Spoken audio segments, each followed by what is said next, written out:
Welcome back to the reading of the poem of the Man God, written by Marie Valtorta, Volume 3. Chapter 407, Part 1. In the house of Joseph of Arimathea on a Sabbath. John, a member of the Sanhedrin. 2nd April 1946.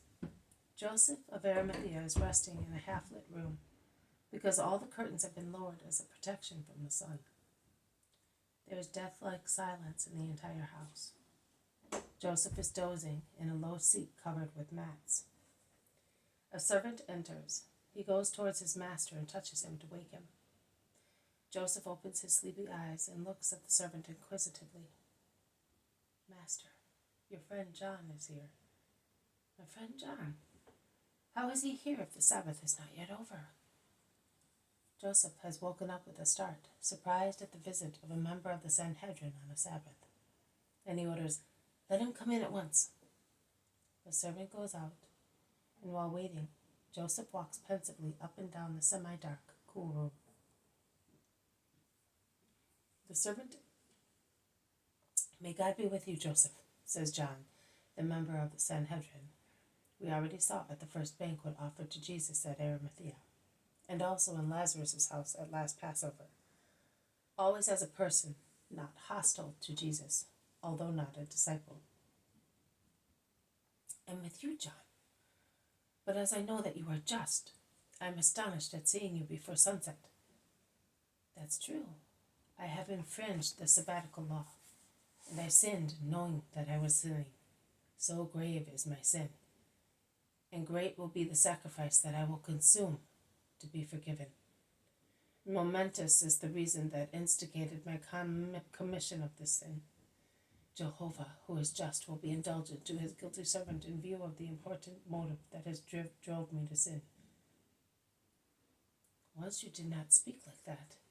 The Most High was only rigid severity as far as you were concerned, and you were perfect because you feared him as an inexorable God." "Oh, perfect. Joseph, I have never confessed my secret faults to you, but it is true. I did judge God inexorable. Like many in Israel, we were taught to consider him thus, the God of vengeance. And you have continued to believe so even after the rabbi came, to let his people know the true face of God, his true heart. The heart of a father. It's true, but I had never heard him speak for any length of time. But you will remember, since the first time I saw him at the banquet in your house, I assumed an attitude of respect, if not of love, for the rabbi. That is true. But for the love I have for you, I would like you to pass on to an attitude of love for him. Respect is too little. You love him, don't you, Joseph?" "Yes, I do, and I am telling you, although I know that the chief priests hate those who love the rabbi. But you are not capable of delation." "No, I am not, and I would like to be like you, but shall I ever succeed?" "I will pray that you may succeed. It would be your eternal salvation, my dear friend." Silence follows, full of reflections. Then Joseph asks, "You told me that a grave motive drove you to infringe the Sabbath. Which? Can I ask you without being too indiscreet? I think that you have come to have help from your friend, and I must know in order to help you." John rubs his forehead with his hand. He presses his broad forehead, which is beginning to go bald, as is typical of men in full virility. He mechanically caresses his grizzly hair, his thick, square-cut beard. He then raises his head, stares at Joseph, saying, "Yes, an important reason and a painful one, and a great hope." "Which?" "Joseph, can you believe that my house is like hell, and will soon no longer be a home, as it will soon be devastated, dispersed, destroyed, crushed?" "What? What are you saying? Are you raving?" "No, I am not. My wife wants to leave me. Are you surprised?"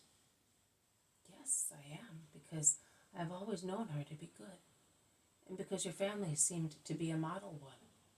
You, all kindness; she, all virtue. John sits down, holding his head in his hands. Joseph goes on. Now, this decision, I cannot believe that Anne has done anything wrong, or that you have, but I believe even less with regard to her. Entirely devoted to her home and children. No, there can be no fault in her. Are you sure? Really sure? Oh, my poor friend, I have not the eye of God, but as far as I can judge, that is what I think. Do you not think that Anne is unfaithful? Anne! But my friend, has the summer sun injured your brain? Unfaithful with whom? She never leaves the house. She prefers the country to town. She works as the best of her servants. She is nothing but humble, modest, active, loving with you and the children. A light woman does not love such things, believe me. Oh, John, on what do you ground your suspicion? Since when? I have always suspected. Always? Well, yours is a disease. Yes. And, Joseph, I have many faults, but I do not want to confess them to you only. The day before yesterday, some disciples and poor people passed by my house. They said that the rabbi was on his way to your house. And yesterday was a very stormy day for my house. So much so that Anne took the decision I told you during the night. And what a night! I have pondered very much, and I came to the conclusion that only he, the perfect rabbi, divine, John, divine. This has been a reading from the poem of the Man God, written by Maria Valtorta, Volume 3. Chapter 407, Part 1. In the house of Joseph of Arimathea, on a Sabbath. John, a member of the Sanhedrin. Thank you for listening. I will see you tomorrow. May God bless you, and may peace be with you.